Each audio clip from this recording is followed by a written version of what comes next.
agora a gente vai falar sobre emprego e desemprego na economia da cultura e das indústrias criativas em 2023.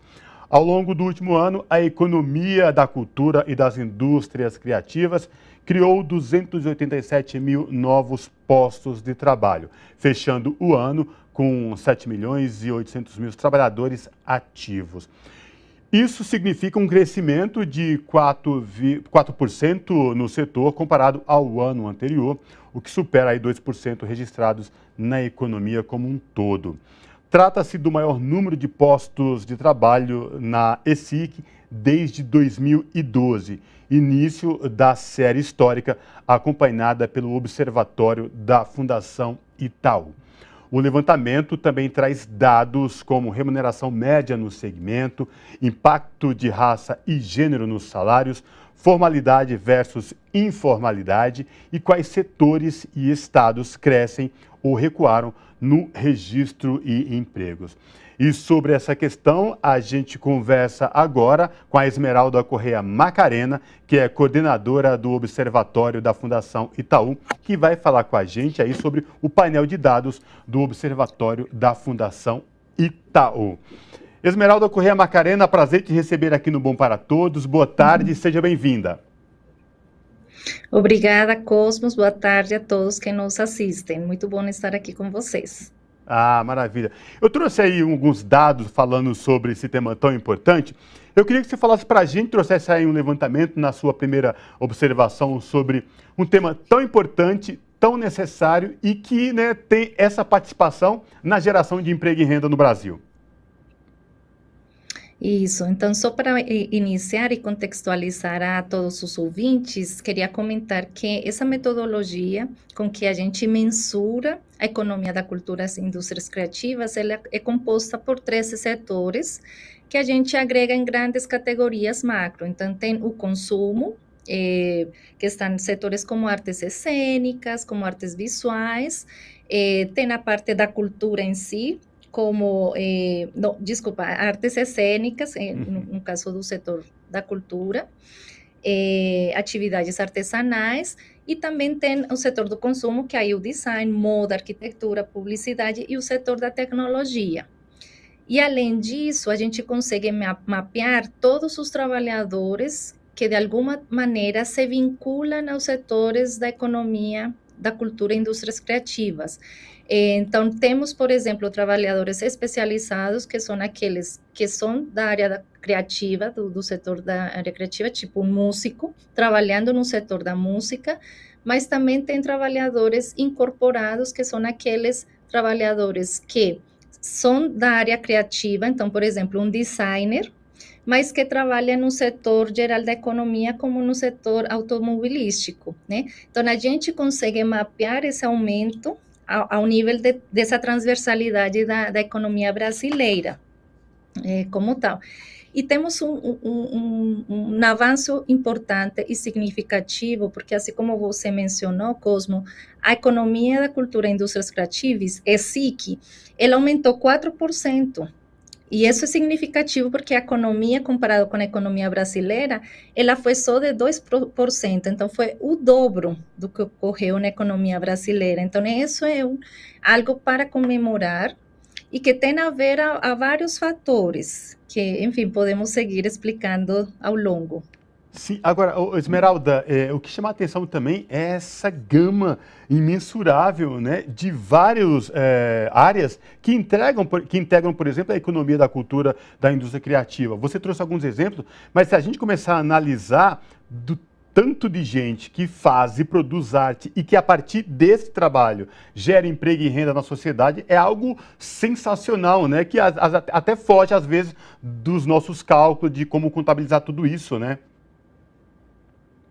Exato, esse é um grande avanço que nós, enquanto observatório, a Fundação Itaú, tem contribuído para esse setor, que é exatamente conseguir mensurar essa contribuição, tanto da economia em termos monetários, a gente tem divulgado o PIB da cultura e indústrias criativas, quanto esse impacto em termos laborais, em termos de trabalhadores, e que é um esforço, enfim, de muitas setores, enfim, então, inclusive dentro desses motivadores que estão puxando esse aumento, que foi muito mais do que na economia nacional, temos que reconhecer, inclusive, a retomada de um ministério, do MINC, do Ministério da Cultura, e que isso tem implicações muito importantes, inclusive, para o avanço da retomada de incentivos de fomento à cultura.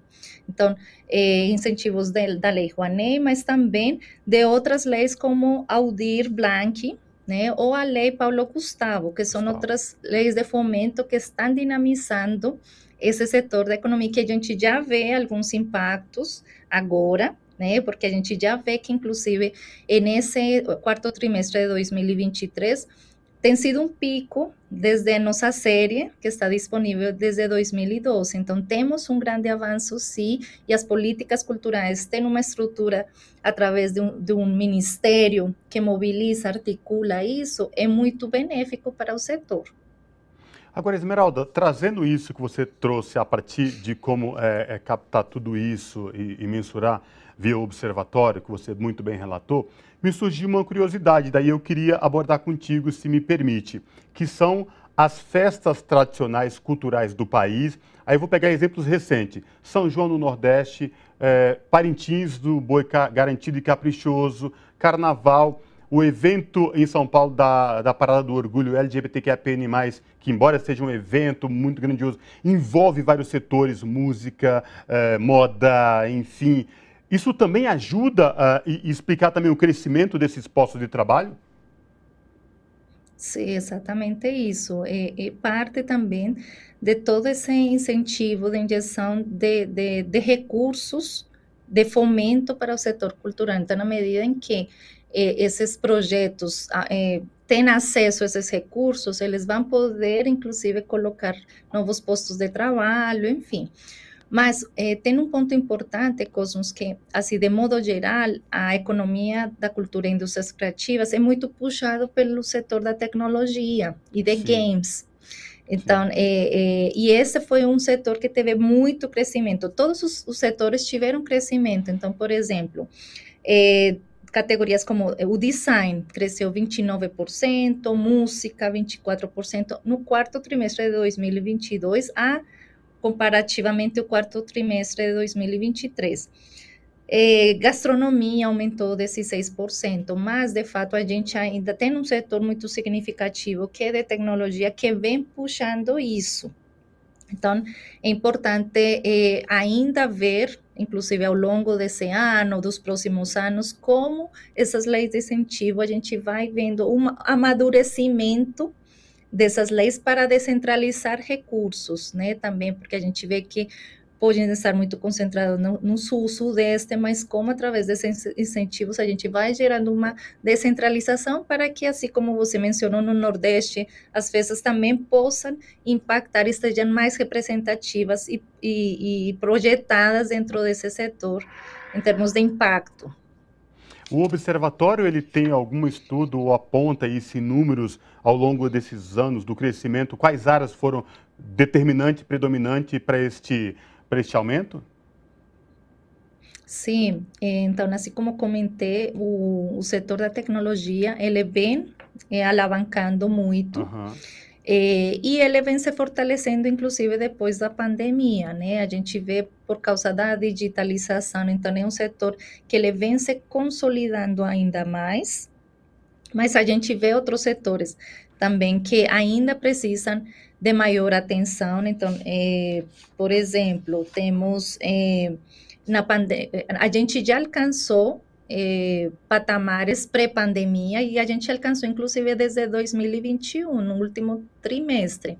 Agora estamos avançando, mas a gente tem que reconhecer que a pandemia trouxe impactos diversos, de formas diferentes, tem naturezas diferentes, impactou de forma diferente também cada um dos setores. Então, nós vemos que no setor da tecnologia foi alavancado pela pandemia, mas quando a gente vê, por exemplo, o setor de artes cênicas, ainda não restabeleceu esse número de trabalhadores nessa área específica, né, comparado na pré-pandemia, quando registrou 58 mil trabalhadores nessa área específica e que agora está em torno de 50 mil, ou seja, ainda temos avanços, e aí tudo isso a gente pode ver no painel que a gente disponibiliza. Então, cada um desses setores a gente pode ir acompanhando como tem sido essa trajetória ao longo do tempo, comparando com pré-pandemia, como é que está agora, com esses novos resultados desse último trimestre de 2023. Agora, uma questão muito importante, quando você traz e trouxe aí o exemplo da pandemia, que no aumento das novas tecnologias, e aí era essencial por conta da pandemia, e aí você não podia estar em público, você não podia estar fisicamente, e a recuperação, né, depois disso, da pandemia, dessas categorias que se encaixam onde tem forma presencial, arte cênica, rua, enfim, onde você necessita fisicamente estar em determinado local. Ainda demanda e o crescimento é um pouco mais lento do que, como você trouxe aí, novas tecnologias, imagino, né? Isso, porque são setores mais inovadores, que dependem de outra dinâmica, mas a gente vê em outras pesquisas, por exemplo, de hábitos culturais, como tem tido aumento, sim, o consumo de atividades presenciais, como, por exemplo, visitas a museus, né? Sim. Então, essa retomada ou esse conjunto de coisas, a gente ainda vai esperar um amadurecimento dessas leis de incentivos, mas o que a gente percebe é que o setor da cultura e indústrias criativas tem um dinamismo maior do que a economia nacional, ou seja, ela tem se beneficiado por um crescimento também da economia que repercute, Sim. mas também de uma focalização nas leis de incentivos. Mas é claro, a gente precisa dinamizar ainda mais, e aí do lado da demanda, que esses hábitos culturais, quando as pessoas estão visitando, estão retomando, sim, visitações, preferem visitar, fazer atividades presenciais como parte, inclusive, de um benefício para a saúde mental, para estar nesse convívio, depois de uma crise como o que a gente enfrentou, e que a questão da saúde mental está impactando bastante. Então, tem toda uma composição, tanto do lado da oferta, que o que a gente está vendo, temos sim um setor dinâmico, em distintos setores, tanto de cultura mesmo que o core, tanto da tecnologia, e que a gente ainda precisa olhar para setores, algumas áreas específicas, como artes cênicas, que se de fato os trabalhadores ainda mantêm um patamar aquém, mas de modo geral, a economia da cultura e indústrias criativas tem sim um dinamismo maior que a economia nacional, quando a gente compara em termos de economia do Brasil. E quando você traz esse dado é muito importante da questão física, porque até a pandemia teve esse estrago na vida das pessoas, que até você se acostumar a começar a sair de casa, a começar a frequentar, por exemplo, museus, cinemas, peças teatrais, amostras, feiras de livro, feiras de artesanais, enfim, etc., demanda um tempo. E aí, é aquilo que você traz, né? Aguardar para ver exatamente se recupera tudo aquilo que veio com a pandemia. Mas, por outro lado, tem a questão da tecnologia que meio que balanceia, né? Dando uma equiparação para balancear até chegar no nível, enfim, seja bom para todo mundo, né? Exato, Cosmos. Então, a gente tem uma diversidade de setores, e em termos de incentivo, fomento à cultura, a gente tem que dar conta, sim, dessa diversidade, pluralidade, reconhecer as questões territoriais, por isso da importância enfim, de leis de fomento mais descentralizadoras que já temos. Então, por exemplo, a lei Paulo Gustavo tem em torno de 70% dos recursos focados no setor audiovisual. Isso é muito importante. Tem outras leis que projetam até 2027 aumentar esses recursos. Então, ao longo desse tempo, a perspectiva é bem positiva, né, dada toda essa movimentação de aprovações de leis, de regulamentações. Então, nós estamos em um cenário assim, de boas perspectivas para isso, dessa consciência, de termos uma institucionalidade através do Ministério. Isso faz muita diferença para o setor, porque ajuda a consolidar, a articular. e poder fazer essa descentralização que também tanto precisa em alguns setores. Esmeralda, deixa eu fazer agora uma provocação, se me permite, mas de forma muito respeitosa, é que no diz respeito à diferença salarial, né? Apesar do crescimento, a gente percebe ainda a diferença salarial de ocupação nos postos de trabalho no que diz respeito à relação entre gênero e raça. Por que ainda isso acontece, sobretudo no meio tão importante como é que é esse que a gente está discutindo agora? Se de fato, Cosmos, a gente vê uma reprodução, reprodução das desigualdades que já ocorrem no Brasil, em termos que são estruturais, que são e tem muita persistência, inércia nesses movimentos, e que tem algumas coisas que seguem esse padrão. Então, por exemplo, a formalidade do setor. Então, nós temos em torno de 60%, 63% dos trabalhadores formais. E isso é muito parecido na economia nacional. E aqui eu quero destacar, por exemplo, que no setor de economia da cultura e indústrias criativas, nós aumentamos a formalidade em 3%, comparativamente ao nível nacional, que foi só 1%. Então, isso é um destaque. Mas, de fato, quando a gente vai ver a questão da distribuição por raça, o setor da economia criativa absorve mais população branca, com 56%, enquanto a economia brasileira é de 44% de brancos. Então, os negros na economia criativa é 41%, enquanto os negros na economia geral do Brasil é 55%. E quando a gente vai para as questões salariais que você citou, as desigualdades são ainda maiores no setor cultural.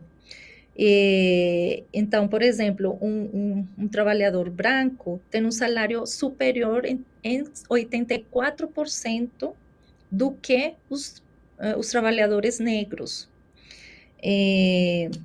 Enquanto na economia brasileira é apenas 68% superior, que já é grande, mas no setor da cultura é 84%. E também os homens no setor criativo oferem um salário 71% superior às mulheres, enquanto na economia geral é 26%. Então, temos sim um problema muito desafiante, que é como fazer essa equiparação de questões raciais, de gênero, mas que isso só vai repercutir por uma questão mais estrutural, mais de fundo, que embarque vários setores da economia, não é só o setor da cultura, mas que aqui se reforça muito, e que também pode estar associado a como esses setores vão se dinamizando. Então, por exemplo, o setor da tecnologia, né, são pessoas mais qualificadas, ou como esses outros setores da cultura mais core, artes cênicas, envolvem mais trabalhadores negros, ou como o artesanato envolve mais trabalhadores negros, ou mais na informalidade. Então, tem a ver também esse tipo de setores e como vai se configurando. Por isso que é importante que, além das leis de incentivo, a gente se propicie uma inclusão laboral produtiva que se dá no setor, inclusive que isso tem a ver com uma estrutura que vem, inclusive, da formação na educação básica. Então, a gente vê que pessoas negras têm uma trajetória na escola mais irregular que os estudantes brancos, e que isso vem também por questões de como o setor da educação, às vezes, também faz esses movimentos, ou seja, são pessoas negras que sofrem mais repetência, abandono, e isso vai repercutindo a que é uma pessoa que vai se inserir em um mercado de trabalho um pouco mais precarizado. Então, ou seja, o que a gente... é um fenômeno que enfim, envolve a toda a sociedade, envolve vários setores, e que vai precisar uma atenção bem específica, bem intencional mesmo, porque é algo que todo brasileiro, né, tem vivido ao longo de muitos anos. Quando a gente vê as pesquisas, esses movimentos continuam, persistem. Então, por isso que eu reforço que parece que existe uma inércia em termos dessas desigualdades a permanecer, e que por isso temos que sim ter uma atenção muito intencional, propositiva nesse sentido. E o que a gente vê, esse reflexo nas indústrias criativas com a economia, nesse sentido no setor, nada mais é do que um reflexo do que a gente vê na sociedade geral brasileira como um todo, com a desigualdade de gênero e raça evidente, pessoas pretas, pessoas brancas, mulheres, homens, enfim. O que a sociedade vem refletindo ao longo dos últimos anos, neste setor também não é diferente. E aí, demanda e mais demanda, trabalhos, estudos, políticas públicas que, de fato, tentem igualar e tentem diminuir essa diferença que é tão gritante, porque senão passa ano, entra ano e a gente continua observando essas diferenças. Deixa eu fazer uma pergunta agora, Esmeralda, com o que diz respeito a futuras expectativas do que podem vir agora no ano de 2024. Tem estudo, o Observatório pensa em algo nesse sentido? O que você pode falar para a gente? Sim, Cosmos, a gente está com uma expectativa positiva, como comentei, porque a gente vai observar ao longo dos próximos meses, dos próximos anos, esse amadurecimento, sim, das leis de fomento, de questões de acesso a outros programas que vêm tendo essa retomada. Então, a gente está muito otimista. Além disso, aí retomando esse ponto da desigualdade que você colocou, Cosmos, aqui dentro do observatório, a Fundação Itaú, ela enxerga-se a potência que tem essa integração entre educação e cultura, ou seja, o setor da cultura, ela tem um impacto muito importante, significativo, e que a gente vê através de uma mensuração de número de postos de trabalho, né, a partir de salários, a partir de uma contribuição no PIB, né, da economia nacional, como contribui a economia criativa, da cultura e indústrias criativas, mas ela também contribui em outros aspectos para essas reduções de desigualdade que se dão a partir dessa integração com a educação, e da importância de como a arte e cultura, não como instrumento, mas como ela é importante para o desenvolvimento social, de bem-estar, e que as outras pesquisas que o observatório trazem esse outro lado, que não é do lado econômico e que é macroeconômico que nós estamos trazendo aqui, mas que é do lado das pessoas, de fazer esse tipo de mudanças que são lentas, mas que são importantes e estruturais e que vão a nível das escolas. Então, como é que todas essas áreas, todos o que o setor cultural propicia, artes cênicas, audiovisual, como dá perspectiva a jovens, em termos de sua expressão, em termos da sua criatividade. A gente viu, por exemplo, semanas atrás, o lançamento do PISA, que é uma avaliação de competências do lado da educação e que avaliava o pensamento criativo. Então, como a cultura tem um papel importante e que a gente observa, né, para esse desenvolvimento de novas competências que vão ser importantes para esse criativo do setor, mas também para inserir trabalhadores, enfim, nesse mundo já da inclusão produtiva. Então, é a junção de várias coisas e queria também só reforçar essa mensagem que é do que nós estamos produzindo aqui enquanto pesquisadores. Agora, Esmeralda, isso que você trouxe é um retrato e um recorte muito importante no que diz respeito à sociedade, porque é além de economia, de que indústrias criativas é maior, é o fortalecimento, é o desenvolvimento de um povo como nação. Se você tem a sua cultura fortalecida, se você entende de onde você veio, você sabe para onde você vai. E aí ter entidades como, no caso, o Observatório da Fundação Itaú, que trabalha essa questão, que entende que é necessário o fomento, o desenvolvimento, inclusive com a Fundação Itaú e o espaço de arte do Itaú Cultural, que fica aqui na Avenida Paulista, onde semanalmente você oferece à população eventos gratuitos, acesso, porque o acesso à cultura também é muito importante, não é, Esmeralda?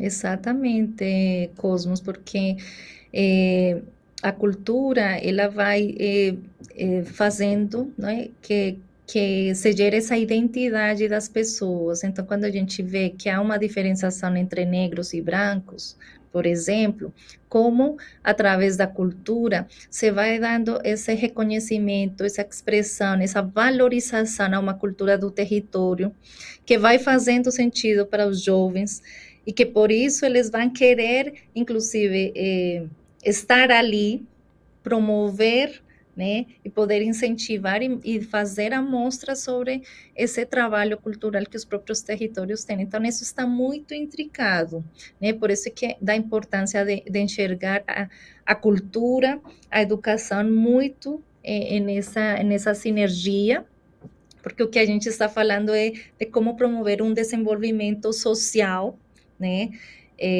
de um país, e como a cultura tem um papel muito significativo nisso, né? Então, a gente vê, tem outras pesquisas que mostram, por exemplo, que jovens no primeiro emprego, eles são mais demitidos, primeiros, né, o primeiro trabalho, eles são mais demitidos por questões socioemocionais, mais do que por questões técnicas.